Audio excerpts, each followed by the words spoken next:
欢迎来到新闻和活动频道，请订阅和分享已更新有关当今最着名明星的最新信息。气氛尴尬到冰点，龚俊那英竭力调节，陈数张雅琪融入无果。花儿与少年第7季的首站内容终于更新啦，大家又能有优质的下饭节目可看了。这一季里，7位姐弟的性格均未讨好型，他们还会彼此迁就。所以他们之间产生争执的情况必然很少。然而，每个人在旅游时呈现出的状态都存在差异，再加上节目组对素材进行剪辑，难免会出现与群体格格不入、难以融入集体，使人产生自卑心理的情况。如同每次节目组放出下集预告时，画面里要么是张晚意不断摇头，要么是那英等人发生争执。然而，在看完第1期所有内容之后，仍能够说众人氛围轻松热烈，语调也还不错，但过程稍显枯燥无趣。有些姐姐偶尔会有自我冲突，自己抢着出风头的情况，搞得其他人心里都不痛快。干预大家思想的节目组，纠结的马思纯。凡是看过花少的观众都清楚，他们每到一处地方游玩，都会从成员里挑选出1名导游。与本期其他情况不同的是，龚俊早就完成了报名，然而节目组依旧打算制造事端，给众人发放纸片，要求他们再次报名并参与竞争。在花少期里，全员都有讨好型人格，他们的态度是不管谁担任都行，自己能起到辅助与帮忙的作用。在画面陷入僵持的时刻，那英与龚俊采取行动，径直让妹妹和弟弟前往餐厅集合商议。从各个成员的画面里，可以发现只有李沁没系安全带白色的是包带，不清楚是因为紧张，还是平时就不系安全带。从始至终，她的表现只能算是一种带有商业性质的姿态。如果说李沁的存在感较低，那么极为热心助人的马思纯便开始惹出事情了。当众人都前往厨房商议由谁担任导游的时候，他独自打算前往机场，导演还剪辑了大量关于他的镜头，嘴里宣称不想从事导游工作，然而在接受采访时却透露出对导游这份职业的向往，此人显得颇为矛盾。当各位姐姐满心等待且疑惑他是否不会来了的时候，内心纠结的马思纯最终还是出现在了餐厅。然而，马思纯本身正在服用抗抑郁药物，她内心纠结且思虑过多，这也是可以理解的。在后续的行程里，她要么在拍照，要么正前往拍照之处，为每个人都留下了记录美好瞬间的照片。如此一来，首站导游这一角色顺利地落到了性格沉稳、行事果断的龚俊头上。由龚俊担当主演的作品呈现出的效果较为普通，不过他情商颇高，反应迅速，希望他能多参加综艺节目。同样身为男性的龚俊，为避免张晚意感到没存在感而陷入尴尬，特意邀他来帮忙。那英在接收到信号后，直接安排金牛座的张晚意来掌管钱财，心想他比较抠门，这样大家就不会随意乱花钱了。不出所料，众人称，即便有些小气，张晚意依旧是一副憨态可掬、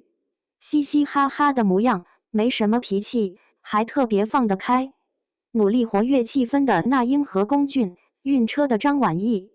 经过搭乘多趟航班辗转奔波，他们7人最终抵达了首站目的地马达加斯加。从墨镜与美颜都无法掩盖龚俊胡子拉碴、马思纯发型凌乱的模样，便能知晓他们十分疲惫。然而，年龄居首的那英依旧呈现出精神抖擞的状态，不但拿导游小哥打趣，临时学唱他的歌曲，还对着摄像机自我消遣。相较而言，此前那英身旁有因晕车而状态不佳的张晚意，在节目这么多季里，她是第2个晕车的嘉宾，第1个晕车的是张凯丽。以一种迷糊懵懂的状态、憨态可掬的模样，再加上自我打趣的场景，无需过多言语，便逗得姐姐和妹妹开怀大笑。她负责财务工作，十分认真地问龚俊：“我这儿走不了吧？这一袋钱该怎么办呢？”一下子就能看出他是综艺新手，而且特别紧张。情商颇高的龚俊马上表示有监控存在，不必担忧。其话语虽说滑稽又简略，却莫名使人感到安心。自张雅琪崭露头角之后，身为龚俊导游的那个人，话语权逐渐减少，场面也有些难以把控了。众人忙碌了一整天，7个人煮6包泡面，应该不算过量吧？观众还称自己一人能吃下2包呢。张雅琪本就身材矮小，而且为了维持身材，她平时吃的不多，便觉得其他人也会食量较小。最终仅煮了3包方便面，到了分配的时候，便不够众人食用了。那英也说煮的量太少了。此外，当那英给张雅琪倒水喝的时候，张雅琪因难以融入其中，直接以90度鞠躬的方式面对那英，这让那英有些难以接受。别过于拘束，直接把建议提出来。尽管点了烧烤，不过串并非预先串好的，而且那个架子特别小，一次只能烤2根，大家什么时候才能吃饱呀？陈数也忍不住抱怨说，忙碌了一整天，就想吃点简便的食物，没想到最后却变成了一顿正式的餐食。观众察觉到陈数似乎是个有故事的人，就如同他那又白又肿的面容所透露出的异样。然而，负责点餐的龚俊并未觉得这样的安排有什么不妥，他情绪十分平稳，依旧像往常一样吃着面。如同他们居住之处，当厕所和床位分隔成2个空间时，龚俊坐在门口等候，而张晚意在里面如厕，既让自己处于放空状态，又给了张晚意一定的空间。此外，马思纯的了感冒，然而那英直接对着嘴喝了他的饮料，喝完才反应过来，立刻擦拭了一下瓶口，这是再正常不过的举动。如此一来，能让少一些人患病，既为众人考虑，他自己也无需承受病痛之苦。然而，陈数却有着不同的理解，他反倒认为擦瓶口这一行为是一种嫌弃的表现，会让马思纯陷入尴尬境地，还有点故意塑造他洒脱形象的意味。要说洒脱，那英面对镜头化妆，短短5分钟就弄好了，十分干脆利落，速度惊人。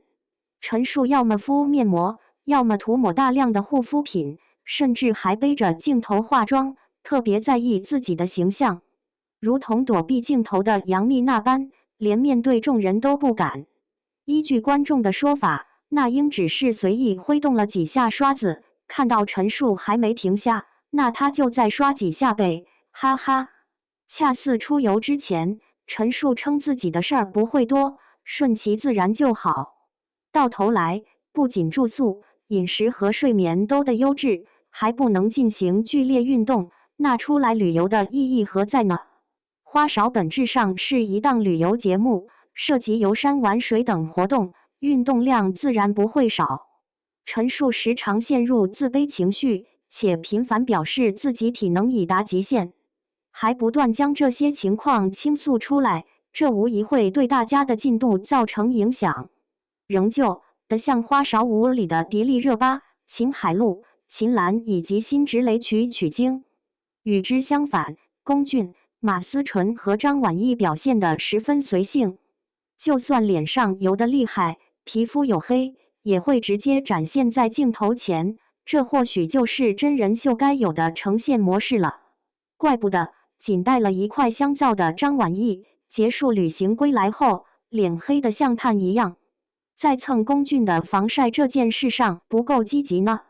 然而，节目组对龚俊和张晚意夜间睡觉时直接关闭摄像头的举动发出了警告。那英还打趣道：“偶像的架子摆得太足了，让原本沉闷的早晨变得热闹起来。”在观看了花少期第1期节目之后，给人的感觉是他们行事颇为仓促，